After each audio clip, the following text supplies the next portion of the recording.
Hello guys, welcome back to my channel happy family vlogs with Harsha. ఇదైతే నిన్న night just mini vlog మాట. నిన్నైతే మా హర్ష మ్యాచ్ చూడడానికి వెళ్ళాడు, ఏపీఎల్ ఫైనల్ మ్యాచ్ వాళ్ళ ఫ్రెండ్స్తో కలిపి.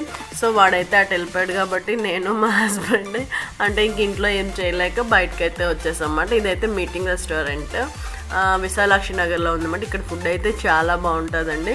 ఇక్కడైతే మేము నిన్న సాటర్డే కదా వెజ్ దట్టు టిఫిన్ ఐటమ్ ఏదన్నా అని చెప్పి సూప్ తీసుకొని మష్రూమ్ స్టార్టర్ తీసుకొని అండ్ పుల్కా అయితే తీసుకొని మేము ఇద్దరం తినేసిందాక మా హర్షకి మరి అక్కడ ఫుడ్ ఉంటుందో లేదో నాకు తెలియదండి. అందుకని ఎందుకైనా సేఫ్ సైడ్ అని చెప్పి పన్నీర్ ఫ్రైడ్ రైస్ అయితే మేము తీసుకున్నాము. అక్కడ తీసుకొని ప్యాక్ చేయించి మేమైతే ఇక్కడ రిటర్న్ అయిపోయాము. హర్ష వచ్చినంత వరకు మా హస్బెండ్ అయితే వేకప్లో ఉన్నారండి. నేనైతే షవర్ చేసి పడుకుని పోయాను కూడా. That's it friends. Thank you so much for watching my videos. Please like, share and subscribe to my channel Happy Family Vlogs with Harsha. Thank you.